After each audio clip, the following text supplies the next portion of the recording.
कभी घर के खाली बरामदे में, कभी दीवारों पे लगी तस्वीरों में। सदियां बीत गई तेरे इंतजार में, तू खो गई है न जाने किस अंधकार में। तेरी याद मुझे रुलाती है, पर एक लौ है मेरे अंदर जो मुझे उठाती है। मैं चलती हूँ, भागती हूँ, आज भी तुझे ढूंढती हूँ। एक बच्चा जब गायब होता है तो उसका परिवार उसे ढूंढने के लिए हर मुमकिन कोशिश करता है, और दूसरी तरफ वो बच्चा न जाने कितने अत्याचारों से गुजरता है। एनसीआरबी की 2019 के रिपोर्ट के मुताबिक लगभग 1,19,617 बच्चे लापता हुए थे। मतलब 327 बच्चे हर दिन।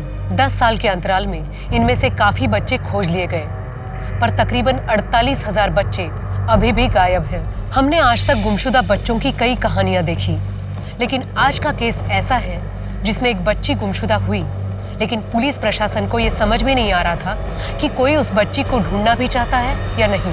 नमस्कार, मैं सोनाली कुलकर्णी क्राइम पेट्रोल सतर्क के इस नए अध्याय में आपका स्वागत करती हूँ। पर मम्मी मुझे नहीं जाना है, और कल तो खुशी का बर्थडे भी है ना, उसने मुझे बुलाया है। दिव्या, सिर्फ एक ही हफ्ते की बात है, तुम खुशी को सॉरी बोल दे। लेकिन मम्मा दिव्या, ये ले बेटा, तेरे लिए नई फ्रॉक। नई फ्रॉक? लेकिन पापा, इतना खर्चा करने की क्या जरूरत थी, और अभी तो पुरानी वाली है ना मेरे पास। अरे पुरानी वाली तो छोड़, उसको पहन के तो बिल्कुल राजकुमारी लगेगी, कोई बोल ही नहीं पाएगा तुझे किसी चीज की कमी है। मैं कह रही हूँ ना, मुझे किसी भी चीज की कमी नहीं है। हो गया तुम दोनों का? अब जाओ, बैग ही पैक हो गया।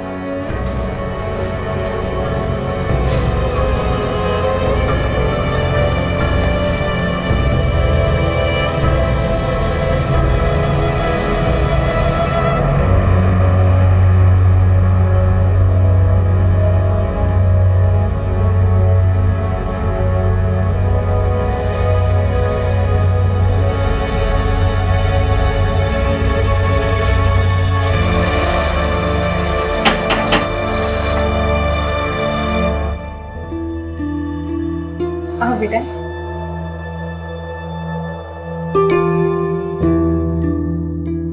अगले मंगलवार को मैं दिव्या को ले आऊंगी।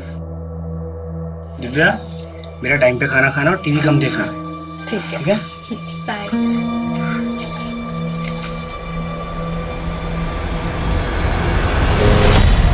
अम्मी, मैं एक दिन और रुक जाऊं प्लीज। बेटा, तुम्हारी मम्मी हम दोनों की पिटाई करेंगी।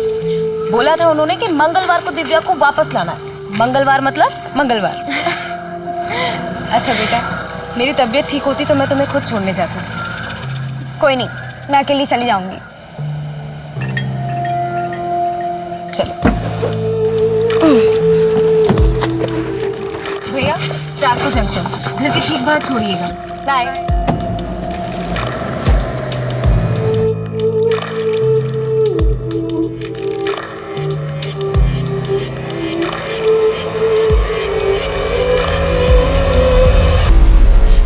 फरजाना, वो मेरी दिव्या को अकेला छोड़ ही नहीं सकती। उसने मेरी दिव्या को कहीं छिपा के रखा है। शांत हो जाइए, पहले मुझे सब कुछ ठीक से बताइए क्या हुआ। साहब, मैं बोलता हूँ आपको, हमारी बेटी है दिव्या, वो फरजाना के घर पे गई थी और आज वापस लौटने वाली थी, पर अभी तक पहुंची नहीं है साहब। क्या उम्र होगी उसकी? मेरी बेटी सिर्फ 13 साल की। ये फरजाना क्या लगती है आपकी? आप इतने सवाल क्यों पूछ रहे हैं? उस फरजाना को उठाइए और जेल में डाल दीजिए, तब बताएगी कि उसने मेरी बेटी दिव्या को कहाँ छिपा के रखा है। देखिए मैडम, हम ऐसे ही किसी को उठाकर जेल में नहीं डाल सकते, हमें अपने तरीके से काम करने दीजिए। आपकी बेटी दिव्या फरजाना के घर क्यों गई थी? सर, मेरी तबीयत ठीक नहीं थी, इसलिए मैं दिव्या को छोड़ने नहीं गई थी। ये प्रणय और सुनीता झूठ बोल रहे हैं, उन्होंने ही मेरी दिव्या को गायब किया। लेकिन क्यों? ये सवाल मुझे और मेरी टीम को हर वक्त परेशान कर रहा था। इस केस को सुलझाना उतना आसान नहीं था जितना दिख रहा था। इस केस ने हमारे सोचने समझने के तरीके को ही बदल दिया। इस केस की शुरुआत से ही हमारे जहन में एक सवाल था कि आखिर उस दिन हुआ क्या था, कौन सच की चादर ओढ़ के हमसे झूठ बोल रहा था। यह हमारे सबसे मुश्किल केसेस में से एक था। सच को साबित करना तो दूर की बात थी, सच को समझने के लिए भी हमारे पास एक भी सबूत नहीं था।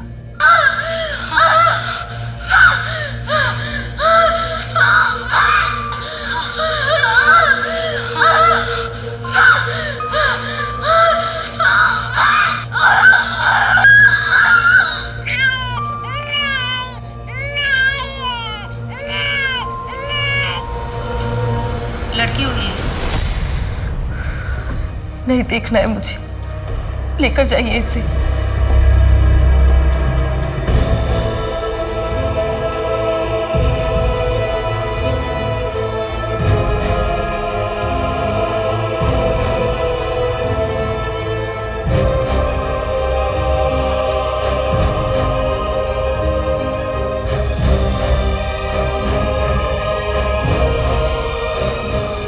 टाइम और माँ बाप का नाम? 12:28। माँ का नाम फरजाना और बाप का पता नहीं है, क्लोज्ड अडॉप्शन होगा। अरे पर माँ ने कुछ तो नाम दिया होगा। अरे शक्ल तक तो देखी नहीं। तू ऐसा कर, दिव्या लिख दे और ये पायल उसके पास रख दे, उसकी माँ का है। ये पायल तो बहुत बड़ा है। हाँ तो बड़ी होगी तो पहनेगी ना, तुझे क्या करने का है? तू उसके पेपर्स के साथ रख दे बस।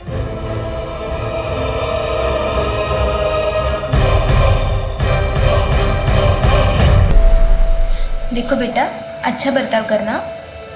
अगर उन लोगों को तुम पसंद आ गई तो तुम्हें एक अच्छा परिवार मिल जाएगा। पसंद आऊंगी तब ना। अरे क्यों नहीं पसंद आओगी? इतनी अच्छी तो हो तुम। अगर मैं अच्छी होती तो मेरे मम्मी पापा मुझे यहाँ क्यों भेजते? देखो दिव्या, ऐसी बात नहीं है, उनकी भी कोई मजबूरी होगी ना। हाँ, मजबूरी होगी।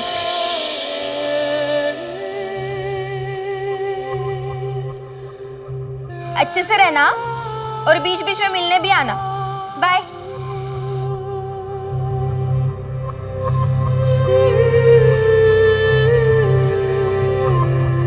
भैया कुछ खाने को दो ना।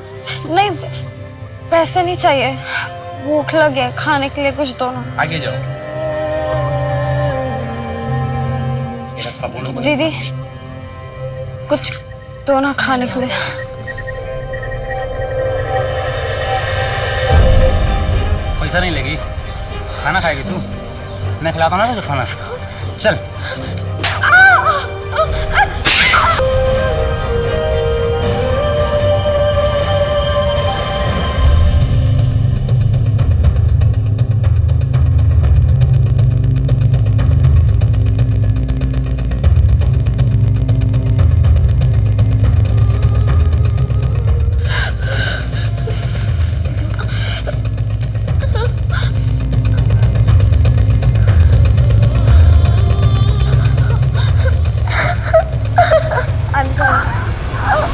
पूरे ऑर्फनेज में सबसे शांत लड़की है दिव्या।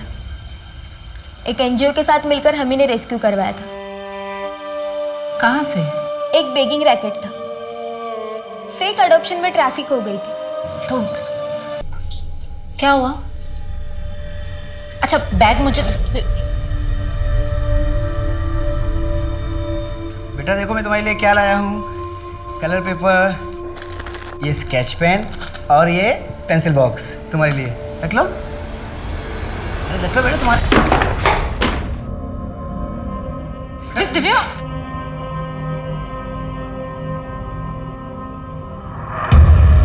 पण प्रणय अडॉप्ट करण्याची काय गरज आहे? अरे शुभम है ना, इसको तो अपना ही बेटा समझ।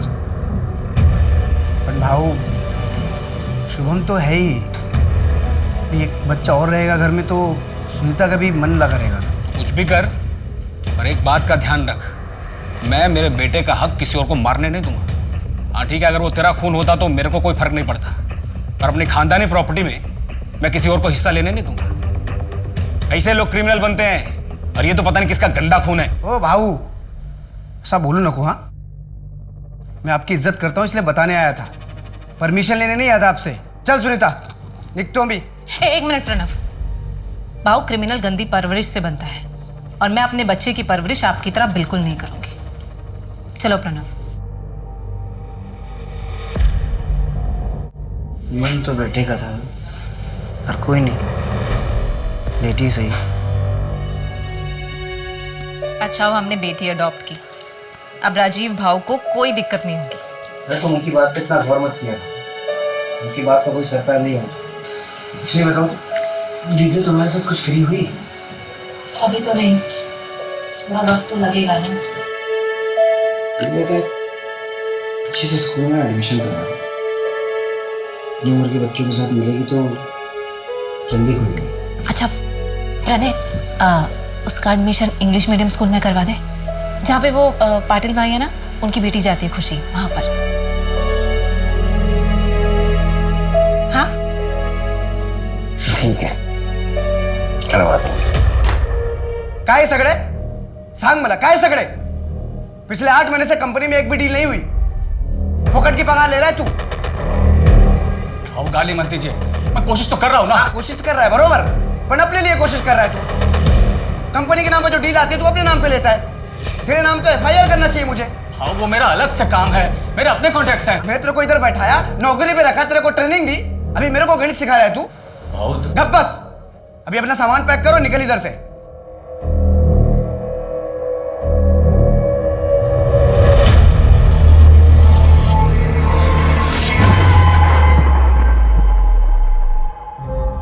दिव्या, बेटा आ जाओ, खाना लग गया है। हाँ 10 मिनट के लास्ट समय कंप्लीट कर लेती हूँ। दिव्या, ये लो, तुम्हारे लिए नया बैग है और इसमें बैग, थैंक यू। आपको पता है स्कूल में क्या हुआ? रश्मि ने ना मेरा बेटा इसको अंदर ले जाके रखो, आराम से बैठ के बात कर, है ना? ठीक है, जा।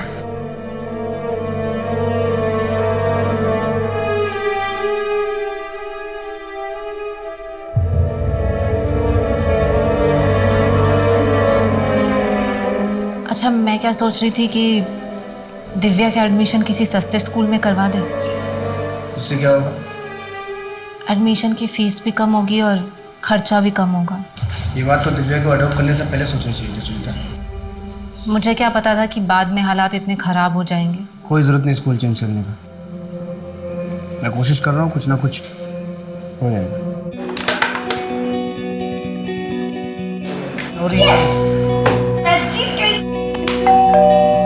मैं देखते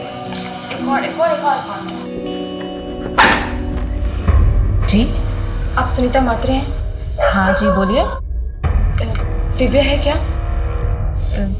आप कौन? मैं दिव्या की अम्मी।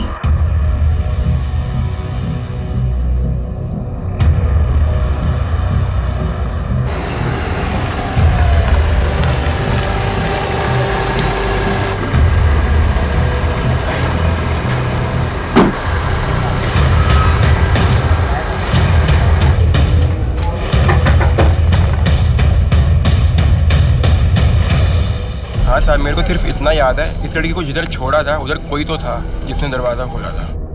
आदमी था या औरत? सर आदमी था या औरत ये तो पता नहीं, लेकिन मैडम ने जहाँ बोला मैंने छोड़ दिया था। अगर कैब वाले ने दिव्या को प्रणय और सुनीता के घर के बाहर ड्रॉप किया था तो फिर दिव्या घर क्यों नहीं पहुंची? कहीं ऐसा तो नहीं है कि दोनों झूठ बोल रहे हैं? सर कोई तो झूठ बोल रहा है। ये दिव्या आउट ऑफ वेडलॉक बच्ची है।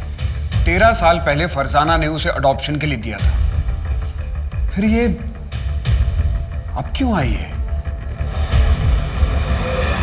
फरजाना, मेरी बात को समझो तुम। मैं अभी तुमसे शादी नहीं कर सकता हूँ, अम्मी नहीं मानेगी। सफी, तुम एक बार अपनी अम्मी से मिलाओ तो मुझे, मैं उन्हें मना लूंगी। मैं उनकी इतनी सेवा करूंगी कि वो भूल जाएंगे कि मैं किस जाति की हूँ। फरजाना, अम्मी को समझाना इतना आसान नहीं है। देखो मुझे थोड़ा वक्त दो, मैं अभी अपने पैरों पे खड़ा भी नहीं हुआ हूँ। मैं अम्मी से बात क्या करूंगा, कैसे समझाऊंगा उन्हें?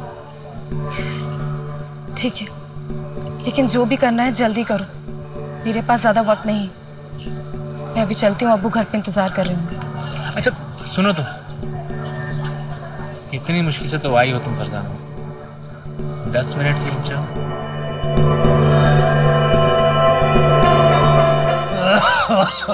अब्बा, मैं आपके लिए दवाइयाँ ले आई हूँ। चलिए। मुर्तजा फिर से आया था, वो बिना दहेज निकाह करने को तैयार है। उसकी बस एक ही शर्त है कि निकाह के बाद नकाब पहनना होगा। अब्बा, वो होता कौन है शर्त रखने वाला? मुझे निकाह नहीं करना। अब दवाई पीजिए। बहुत डर लग रहा है, पुलिस आएगी तो बाल की खाल निकालेगी। कहीं घबराहट में मुंह से कुछ निकल गया तो क्या करूं? निकल जाऊं क्या? ठीक है।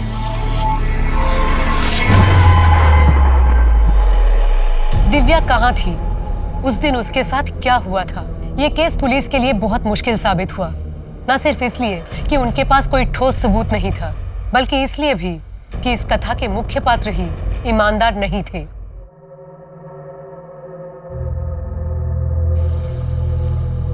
बुरा साया है तुझ पर और वो इतनी आसानी से तेरा पीछा नहीं छोड़ेगा। बुरा साया? तो पापा आप ही बताइए ना, क्या करना होगा मुझे? अरकान करना होगा।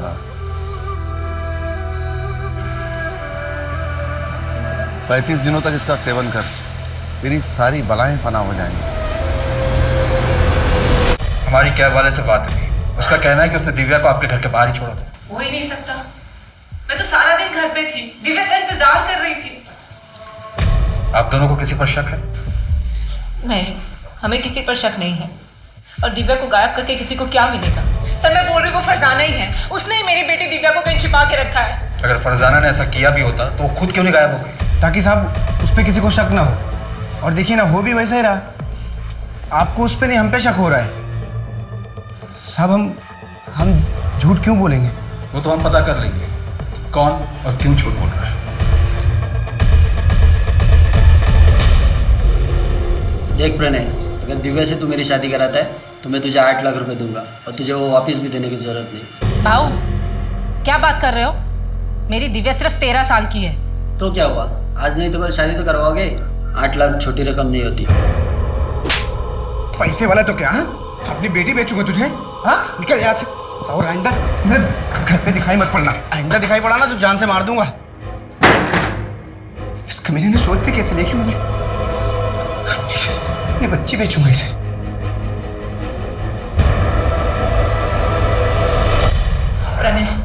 प्रणय मुझे मेरी दिव्या चाहिए। हम ऐसा करते हैं, हम फरजाना के घर जाते हैं, उससे बैठकर बात करते हैं, जो भी प्रॉब्लम है ना उसको सुलझाते हैं, लेकिन मुझे मेरी दिव्या चाहिए। दिव्या चाहिए मुझे मेरी।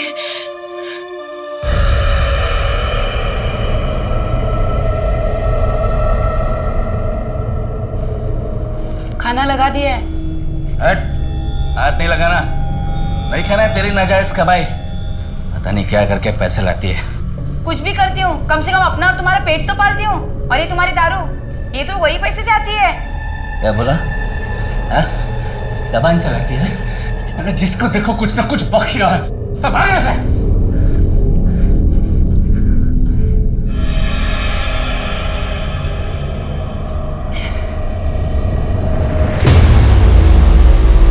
सुनीता, पड़ोसी बोले फरजाना कल रात में निकल के बैग लेके। क्या? तो अब क्या करेंगे? पर कैसे? उस पर नजर क्यों नहीं रखी गई थी? सॉरी सर, वो हमसे। नीलेश, ये बहुत बड़ा ब्लंडर है। फरजाना हमारी सस्पेक्ट थी और वो हमारे नाक के नीचे से गायब हो गई। ये हमारी लापरवाही का नतीजा है। सर मैंने फरजाना के लिए लुकआउट नोटिस जारी कर दिया है, वो जल्दी हमारी गिरफ्त में। और एक बात है सर, ये प्रणय का बड़ा भाई राजीव है, वो इस एडॉप्शन से खुश नहीं था। तो क्या राजीव दिव्या को गायब करवा सकता है? हो सकता है सर, या ये भी हो सकता है कि दिव्या के साथ अब तक बहुत कुछ कर दिया गया है।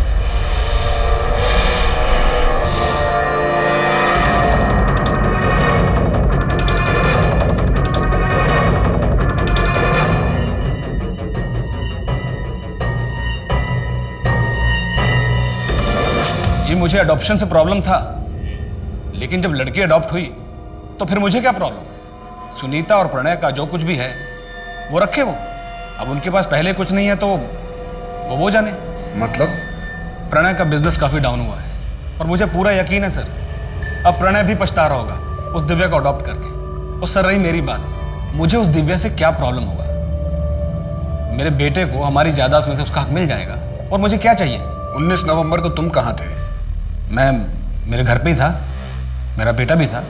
अब चाहे तो हमारे पड़ोसियों से पूछ सकते हैं, किसी ने तो देखा ही होगा। क्या तुम्हें लगता है कि प्रणय कुछ कर सकता है? सर प्रणय मेरा छोटा भाई है, मुझे नहीं लगता कि वो दिव्या के साथ ऐसा कुछ भी करेगा। लेकिन हाँ, वो जो उसकी माँ है ना, वो ज़रूर कुछ कर सकती है। तुम्हें इस बात से कोई प्रॉब्लम नहीं थी कि दिव्या की माँ दूसरे धर्म की थी? नहीं सर, मुझे क्या लेना देना, अब ये तो सुनीता और प्रणय ही जाने।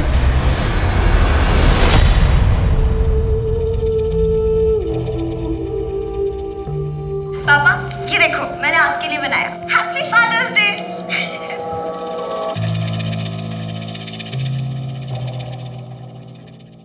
कैलाश भाऊ, पैसों की ज़रूरत थी, थोड़ा कैश मिल सकता है क्या?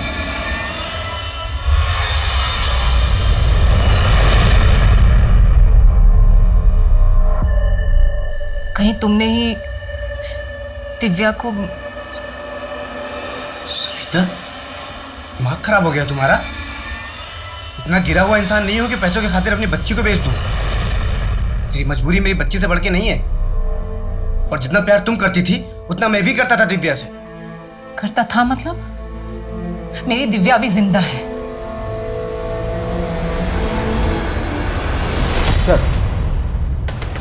सर, प्रणय और सुनीता को दिव्या के लिए रिश्ता है। कैलाश वागले नाम का एक आदमी है, यहाँ गोवा में 3 रिजॉर्ट है उसके, और 8 लाख रुपए में बात भी तय हुई। पहले तो प्रणय ने उसे धक्का मार कर निकाल दिया, लेकिन अपने खबरी जग्गू ने पता किया ये प्रणय दोबारा कैलाश से मिला था, शायद डील कर ली।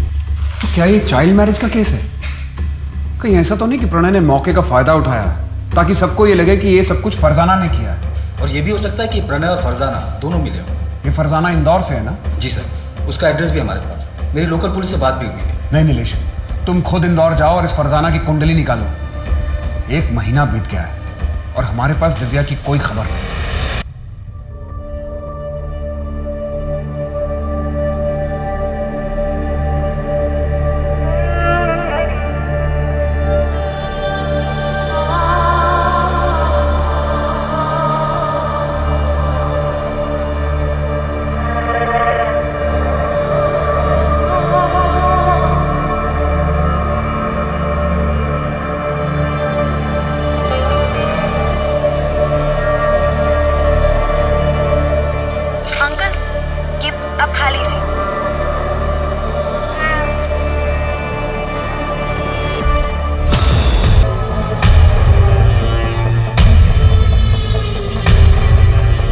क्या मैं ऐसे रहूंगी?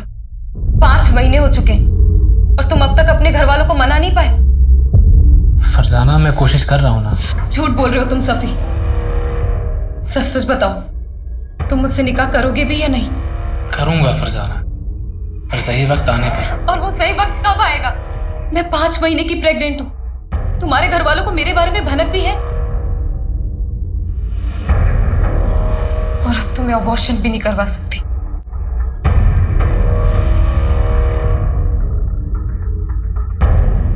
और कब तक यहाँ रहना होगा? फरजाना, जब तक पुलिस मामला रफा दफा नहीं कर देती है तब तक।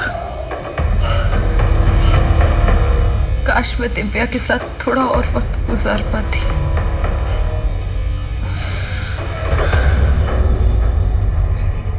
सर, फरजाना ने यहाँ गोवा के मृणाल नर्सिंग होम में दिव्या को जन्म दिया, लेकिन दिव्या का कहीं पता नहीं चला। 1 साल बाद पुलिस भी दूसरे केसेस में उलझ गई और दिव्या मिसिंग केस फाइलों के नीचे दब गया। तुम अभी तक तैयार नहीं हुए? ये भवानी, नाश्ता करो। तुम्हारा रोज का नाटक है, ट्यूशन के लिए भी लेट हो जाते हो। मुझे कोई बात नहीं, मैं ड्रॉप कर दूंगा। हाँ, तुम्हारे इसी लाड प्यार ने ना इसको बिगाड़ के रख दिया। दूध भी पियो। मेरा राजकुमार है ये। तू खा बेटा, आराम से खा। डैडी तुझे ड्रॉप करेंगे यार। दूध भी पियो। आज की सबसे बड़ी खबर, सुप्रीम कोर्ट का फैसला। अब बेटियां भी होंगी अपने पिता की संपत्ति में बराबर की हकदार। इंडिया की हिस्ट्री में एक लैंडमार्क जजमेंट। अब बेटियां भी होंगी अपने पिता की संपत्ति में बराबर की हकदार। मैं मेरे बेटे का हक किसी और को मारने नहीं दूंगा। हाँ ठीक है, अगर वो तेरा खून होता तो मेरे को कोई फर्क नहीं पड़ता। अच्छा हो हमने बेटी अडॉप्ट की, अब राजीव भाव को कोई दिक्कत नहीं होगी।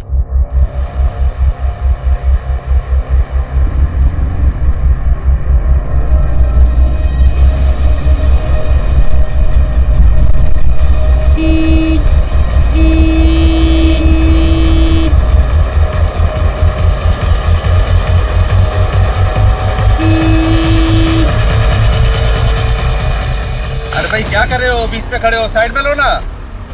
भाऊ, गाड़ी बंद पड़ गई है भाऊ। अरे गाड़ी खराब हो गई है तो साइड में लो ना, बीच में कहाँ खड़े हो? मेरी बात सुनो ना भाऊ, बात सुनो ना।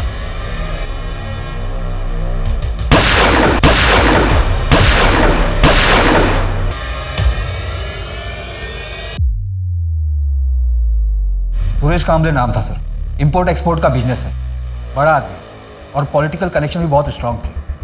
तब अभी ऊपर से प्रेशर आ रहा है, गाड़ी में नेम प्लेट भी नहीं है। कमल ये स्टिकर देख रहे हो? कॉमन नहीं है। मैंने इस स्टिकर और बाइक की फोटो सर्कुलेट करवा दी। पता करो कि कहाँ प्रिंट हुआ था और किसने करवाया था। विक्टिम के बारे में और कोई डिटेल? सर, सुरेश कांबले का ज़्यादातर बिजनेस कैश में होता था। बैंक में पैसा जमा करने जा रहा था। इतना बड़ा आदमी खुद कैश जमा करवाने जा रहा था? पैसों को लेकर वो किसी पर भरोसा नहीं करता था। फैमिली में और कौन कौन है?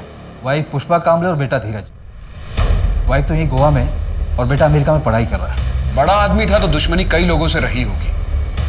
कमल, कहीं ऐसा तो नहीं कि ये रॉबरी हमें गुमराह करने के लिए हो, जबकि असली मोटिव सुरेश को रास्ते से हटाना ही हो? सर, वो एंगल भी हम खंगाल रहे हैं, लेकिन मॉडस ऑपरेंडी जगत सिंह कैसी है? जगत कौन? मुंबई वाला?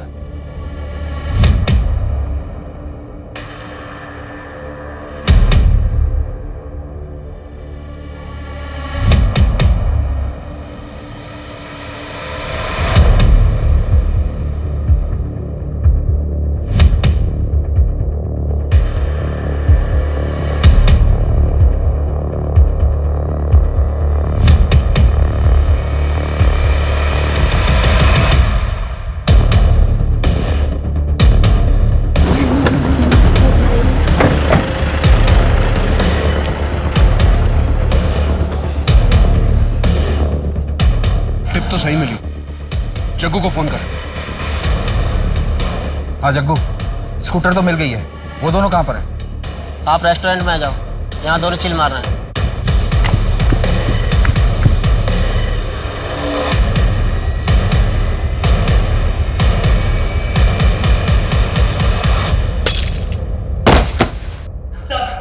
खड़ा हो। खड़ा हो। अपना मुंह खोल और बता किसके कहने पे मारा सुरेश कांबले को? बोल। नहीं जानता मैं किसी सुरेश कांबले को। नहीं जानता? अच्छा, अब तुम दोनों को कोई नहीं जानेगा। कमल, इन दोनों की ऐसी हालत करो कि इन दोनों को कोई पहचान न सके। मैं बताता है साहब, मैं बोले मुझे मत मारो साहब, मैं बोलता है साहब। गोवा के बंदे नहीं दी थी सुपारी। कौन? कहाँ मिलेगा? वहीं पे जहाँ से हमें उठाया था सर।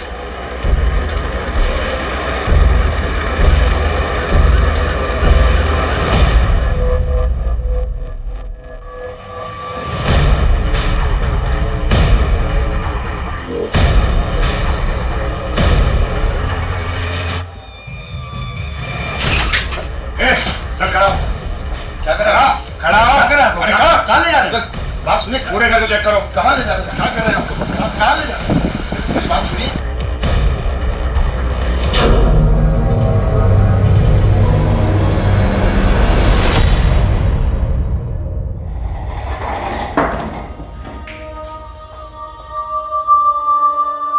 क्यों सुपारी दी थी सुरेश कांबले की? वो तो तुम्हारा शागिर्द था। कर्म अच्छे कर, ऊपर वाले का यही फरमान है तेरे लिए। अगर अगले 2 सेकंड में अपना मुंह नहीं खोला ना तो उसी ऊपर वाले के पास भेज दूंगा। तेरा ये गुस्सा ही तेरा सबसे बड़ा दुश्मन है और यही एक दिन तुझे जानने मिलेगा।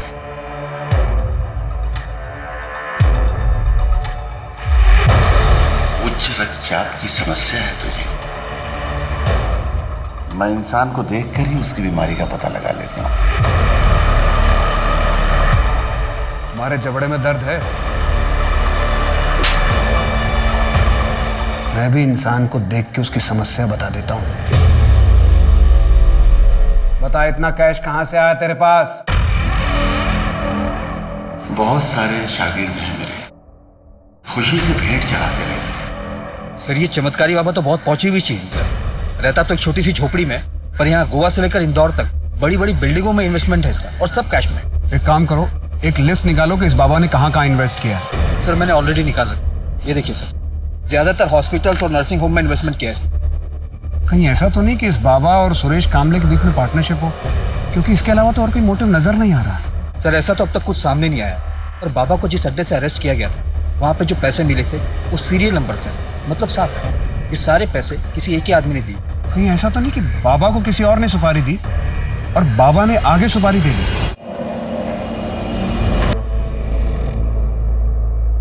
इसे जानते हो?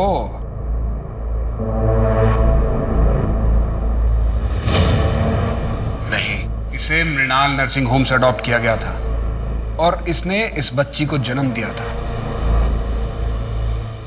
इसका नाम दिव्या है, 6 साल से गायब है। क्या जानते हैं इनके बारे में? शांति शांति शांति। खड़ा कर इसको, अब भी ठोकूंगा, अभी ठोक देता हूं। मुंह खोलेगा कि ठोक दूं तुझे? 2/13 गणेश का पंजी।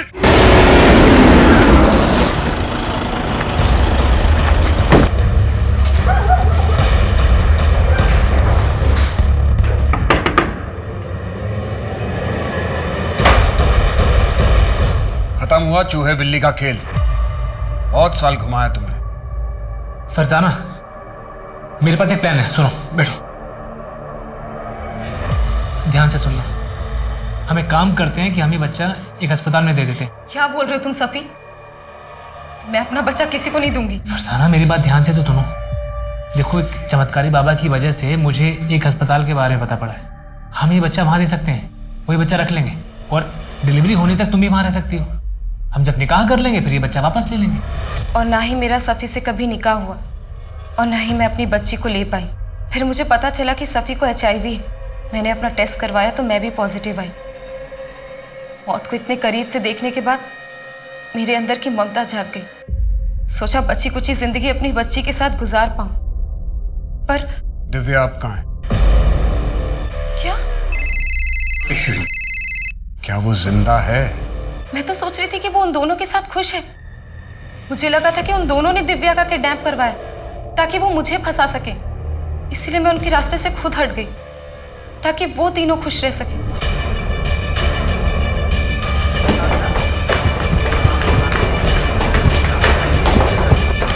पूरे नर्सिंग होम को सर्च करो।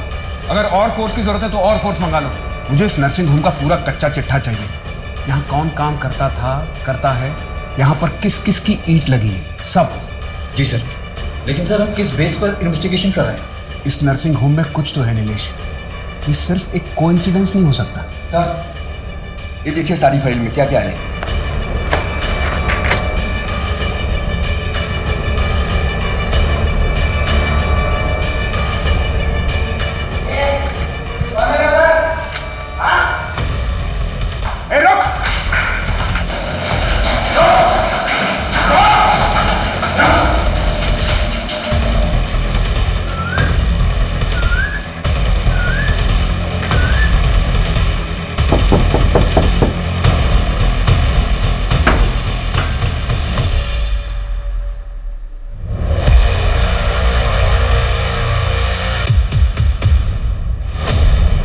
फरजाना, ये सब क्या है? पहले तू बता, बिल्ली की खाल में गीदड़, तेरा असली चेहरा क्या है? क्या बकवास कर रहे हैं आप? तुमने दिव्या को बचपन में अडॉप्शन के लिए नहीं ट्रैफिक किया था? मृणाल नर्सिंग होम का वार्ड बॉय हमारी हिरासत में है। उसने अपना मुंह खोल दिया है। हमारे पास उन सारी लड़कियों की लिस्ट है जिसे तूने ट्रैफिक किया था। बोल, कहाँ है दिव्या? बोल! फरजाना, मुझे कैसे पता होगा? 6 साल पहले वो सुनीता के घर के बाहर से गायब हुई थी। ये दिव्या की अभी की रिपोर्ट है जो हमें मृणाल नर्सिंग होम से मिली है। ये वो बताएगा।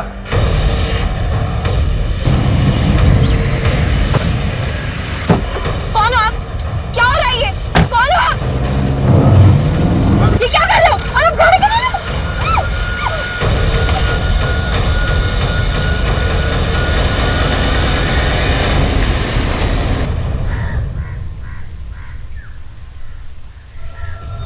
मैडम, एकदम कौला माल है। लॉटरी लग जाएगी आप लोगों की। महीने का 10,000। आप एक बार लड़के को देख तो लीजिए पहले। रोज देखते हैं। 10,000 रुपए के ऊपर 1 रुपया नहीं मिलेगा। ठीक है, लेकिन अगर बच्चा हुआ तो उसके पैसे मैं अलग लूंगा। ठीक है, मैं पैसे लेकर आती।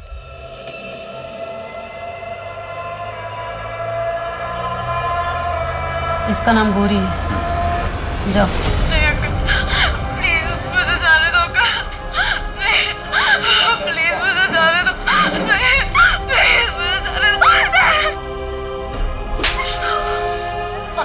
बच्चा नहीं पैदा कर पाए, कब तक मुफ्त का खाएगी?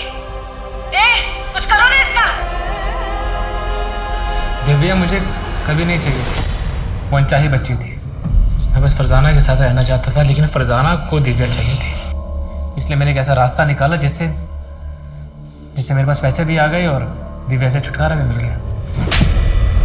तो जैसा खुदगर्ज इंसान मैंने आज तक नहीं देखा, जिसने अपने फायदे के लिए अपनी बेटी को एक नहीं दो बार दलदल में धकेला। उसे एक अच्छा घर मिल गया था ना, लेकिन तूने उससे वो भी छीन लिया। तो जैसे लोगों को तो बाप कहलाने का हक ही नहीं है। सर, दिव्या मेरा खून जरूर थी, लेकिन मैं उसका बाप नहीं था। फरजाना, बोल कहाँ है मेरी दिव्या, वरना चीर दूंगी तुझे। चाकू नीचे करो। मैं इसे नहीं छोड़ूंगी। बोल दिव्या कहाँ है? बोल। फरजाना, सिर्फ यही है जो हमें दिव्या तक पहुंचा सकता है। अगर इसे कुछ हो गया तो शायद हम दिव्या तक कभी ना पहुंच सके। चाकू दे दो, छोड़ो इसको। सर, मैं आपको लेके चलता हूँ जहाँ पर बच्ची को रखते हैं, लेके चलता हूँ। सर, यहीं पर है। कहाँ पे? दिव्या, दिव्या,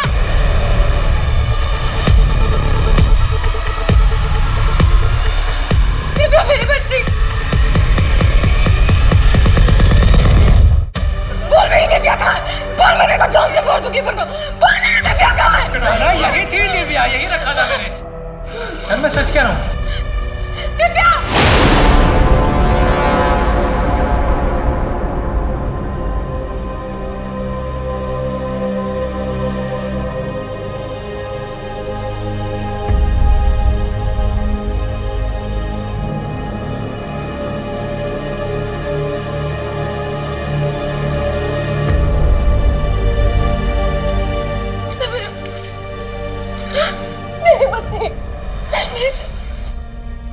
मुझे तुम लोगों से अब कोई लेना देना नहीं है।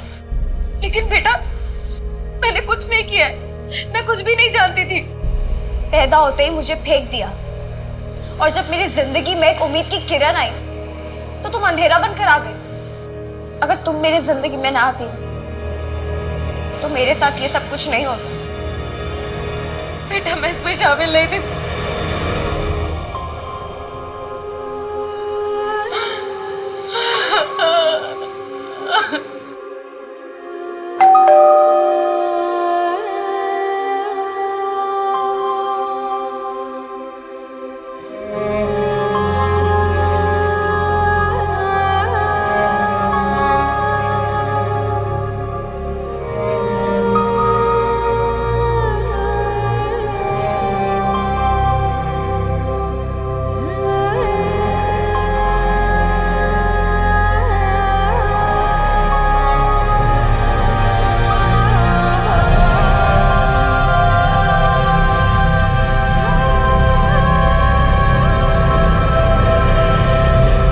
सर, मृणाल नर्सिंग होम को सील कर दिया गया।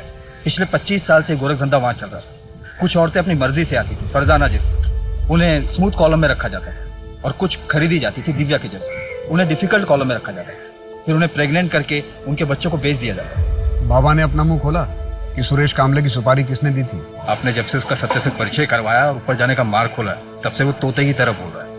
उसने बताया कि सुरेश की सुपारी उसके बेटे धीरज ने दी थी अमेरिका से। सर, मैंने अमेरिकन एम्बेसी में बात की और प्रत्यार्पण के लिए भी रिक्वेस्ट डाली। नीलेश, इस दुनिया में कैसे कैसे लोग हैं। एक बेटी बिना माँ बाप के इस दुनिया में कितना कुछ झेलती है, और एक बेटा जिसे उसके बाप ने दुनिया के सारे सुख चैन दिए, वो अपने बाप की हत्या करवा देता है। सर, आप दिव्या को कभी भूले ही नहीं थे ना? कभी नहीं। कुछ केसेस एक दरार छोड़ जाते हैं, ये भी उनमें से ही एक था। वैसे दिव्या की काउंसलिंग शुरू हो गई है। होपफुली उसे वैसी जिंदगी मिलेगी जैसी वो डिजर्व करती है। शफीक खुदगर्जी में इतना अंधा हो गया था कि उसने अपनी ही बेटी का सौदा 2 बार कर दिया, क्योंकि उसके लिए वो अनचाही थी। लेकिन इस सब में दिव्या की क्या गलती थी?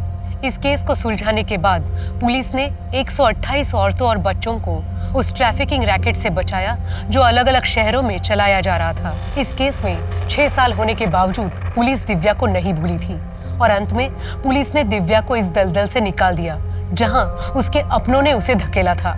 आज दिव्या सुनीता, प्रणय और अपने छोटे भाई के साथ रह रही है। हम आशा करते हैं कि दिव्या जल्द इस सदमे से उभरे और एक खुशहाल जिंदगी जिए। अब मैं सोनाली कुलकर्णी आपसे विदा लेती हूँ। फिर मिलेंगे एक ऐसे ही चौंका देने वाले केस के साथ क्राइम पेट्रोल सतर्क, जस्टिस रीलोडेड में। तब तक अपना और अपने परिवार का ख्याल रखिए।